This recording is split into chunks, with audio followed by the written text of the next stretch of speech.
ক্ষতি হয়ে যাচ্ছে, ভারতের সঙ্গে সম্পর্ক দ্রুত ঠিক করুন। ডোনাল্ড ট্রাম্পকে তড়িঘড়ি চিঠি পাঠালেন মার্কিন কংগ্রেসের সদস্যরা।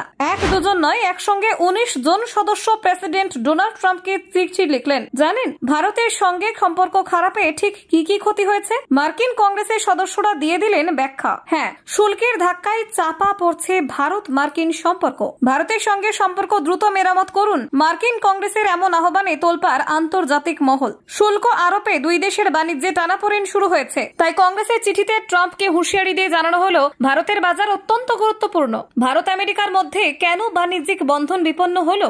ভারত আমেরিকায় ব্যবসায়ীদের দুশ্চিন্তা চরমে। ইন্দো প্যাসিফিক কৌশল ও বাণিজ্যে ট্রাম্পের শুল্ক নীতিতে বড় প্রশ্নচিহ্ন। মোদি ট্রাম্প সম্পর্কে নতুন চিত্র। বন্ধু বললেও শুল্ক কমেনি। মার্কিন কংগ্রেসের সদস্যদের চাপে এবার কি তবে ভারতের সঙ্গে বাণিজ্য সম্পর্ক ঠিক করতে বাধ্য হবেন ডোনাল্ড ট্রাম্প? দেখুন, ভারত ও আমেরিকার সম্পর্ক বর্তমানে এক সূক্ষ্ম পর্যায়ে এসে দাঁড়িয়েছে। দুই দেশের মধ্যে বাণিজ্যিক ও কূটনৈতিক সম্পর্ক দীর্ঘদিনের। তবে সাম্প্রতিক বছরগুলোতে নানান ইস্যুকে কেন্দ্র করে সেই সম্পর্কে টানাপোড়েন দেখা দিয়েছে। বিশেষ করে মার্কিন প্রশাসনের শুল্ক নীতি ও ভারতের রাশিয়ার সঙ্গে ঘনিষ্ঠতা দুই দেশের মধ্যে দূরত্ব বাড়িয়েছে। সম্প্রতি মার্কিন কংগ্রেসের 19 জন সদস্য প্রেসিডেন্ট ডোনাল্ড ট্রাম্পকে একটি চিঠি লিখে জানিয়েছেন, ভারতের সঙ্গে সম্পর্ক দ্রুত পুনর্গঠন করা প্রয়োজন। তাদের মতে এই সম্পর্কের অবনতি শুধু ভারতের জন্য নয়, আমেরিকার নিজের জন্য ক্ষতিকর হয়ে উঠেছে। চিঠিতে তারা ট্রাম্পকে আহ্বান জানিয়েছেন যেন তিনি শুল্ক নীতিতে পরিবর্তন আনেন এবং ভারতের সঙ্গে আলোচনার মাধ্যমে সমস্যার সমাধান করেন। চিঠির অন্যতম বিষয় ছিল ভারতের ওপর আরোপিত অতিরিক্ত শুল্ক। ট্রাম্প প্রশাসন সম্প্রতি ভারতের একাধিক পণ্যের ওপর 50% পর্যন্ত শুল্ক আরোপ করেছে। এই সিদ্ধান্তের কারণ হিসেবে ট্রাম্প দাবি করেছেন, ভারত রাশিয়ার কাছ থেকে তেল কেনার মাধ্যমে ইউক্রেন যুদ্ধের অর্থনীতিতে যোগান দিচ্ছে। ভারত অবশ্য এই অভিযোগ পুরোপুরি উড়িয়ে দিয়েছে। নয়াদিল্লির বক্তব্য,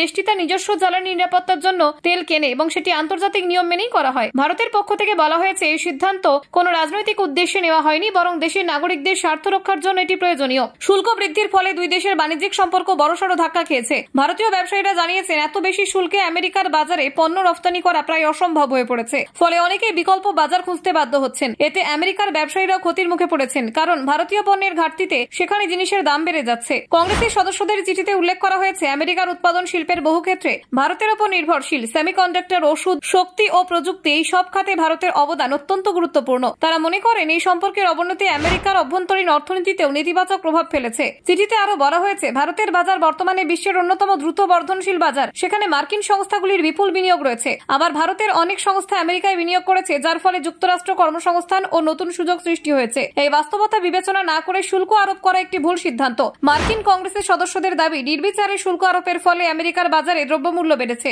এর ফলে মার্কিন সংস্থাগুলি বিশ্ব বাজারে প্রতিযোগিতায় পিছিয়ে পড়ছে। তারা সতর্ক করেছেন, এই নীতি চলতে থাকলে আমেরিকার ব্যবসায়িক অবস্থান আরো দুর্বল হবে। এছাড়া তারা উল্লেখ করেছেন, ট্রাম্পের এই কঠোর অবস্থানের কারণে ভারত ক্রমশ রাশিয়া ও চীনের সঙ্গে ঘনিষ্ঠতা বাড়াচ্ছে। এটি ইন্দো প্যাসিফিক অঞ্চলে আমেরিকার প্রভাব কমিয়ে দেবে। কংগ্রেসের সদস্যদের মতে এই অঞ্চলে ভারতের ভূমিকা অত্যন্ত গুরুত্বপূর্ণ এবং তাকে পাশে রাখা যুক্তরাষ্ট্রের কৌশলগত প্রয়োজন। Bureau report, Bangla digital TV.